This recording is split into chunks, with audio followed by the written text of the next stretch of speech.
Esses caras que estão ali não são índios agindo naturalmente. Isso aí são pessoas que o PT, que os ambientalistas devem ter contratado para fazer uma coisa dessa. Por quê? Porque a imensa maioria dos índios quer se inserir no mercado. A imensa maioria dos índios quer um Hilux. E não tem nada de errado com querer um Hilux. Eles querem ser cidadãos brasileiros. Eles querem ser cidadãos brasileiros com a sua cidadania econômica. Porque não basta ser cidadão brasileiro no papel. É preciso ter a liberdade de participar do mercado. Então, para os índios, ferrovias que desenvolvem a região são coisas boas, que transportam grãos, que desenvolvem o agro, que permitem a vinda de mais investimentos na região, mais oportunidades de negócios. É bom para todo mundo, é bom para os índios que moram lá também. Então, o que a esquerda mundial faz? Para atravancar o nosso desenvolvimento, prejudicar o nosso agronegócio, eles chamam um monte de militantes e falam, olha, são índios, coitadinhas das minorias. Olha só que preconceito. Mas não são índios, são militantes. E eles estão protestando contra a construção de uma ferrovia, pelo amor de Deus. Se o Brasil cometeu um erro na história, foi Washington Luiz, foi Juscelino Kubitschek, acabando com o nosso modal ferroviário. O modal ferroviário ele diminui o custo do Brasil. Ele permite que o agro se expanda mais adentro no território. Ele é excelente para todo mundo. Como é que um país do tamanho do Brasil não tem ferrovia? Você vai para qualquer país eco da Europa. Ele é todo coberto de malha ferroviária. Isso é o mínimo que se espera de um país numa revolução industrial. Você pega ali a segunda fase da Revolução Industrial, já era ferrovia. Agora, no século XXI, tem gente querendo que o Brasil não construa ferrovias. Isso é um crime, isso é uma traição à pátria. Esses militantes ambientaloides deveriam ser presos por tentar sabotar a nossa economia, a nossa soberania. E não, eles não são índios. Pergunta para os índios de verdade o que eles querem. Querem desenvolvimento econômico. É o que todos nós queremos. Mas a esquerda não. A esquerda quer o mal. A esquerda é o mal. Quem é John Galt? Né? Quem é John Galt? A grande novela Revolta de Atlas, da Ayn Rand, escrita toda em torno dessa questão da ferrovia. Né?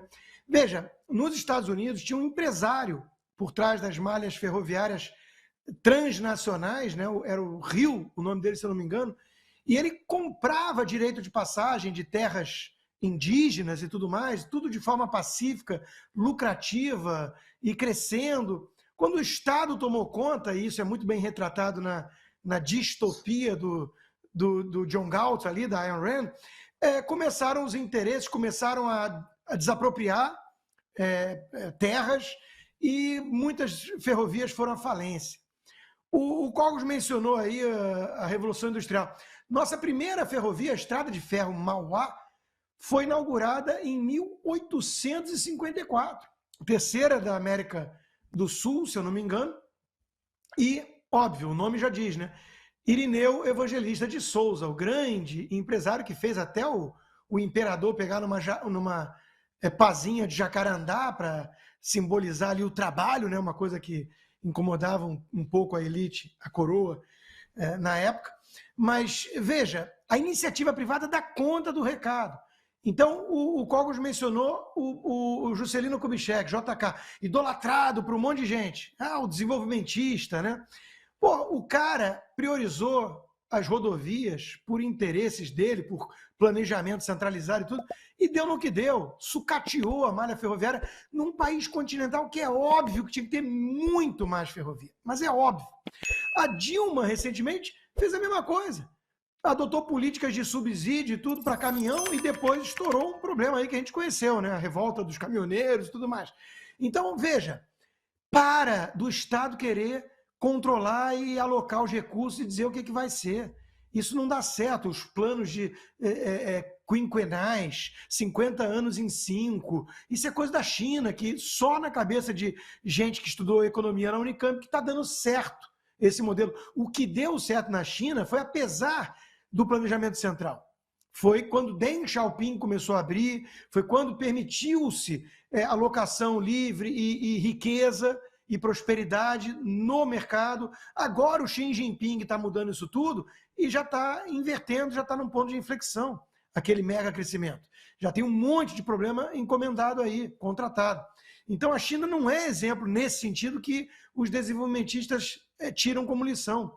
Aí vem um bando de pseudo-indígena, instrumento da esquerda radical, do PT, fazer protesto com base em ambientalismo, em pauta ecoterrorista, vai plantar batata. Não são os índios que queimam as florestas para plantar, para se defender, para caçar.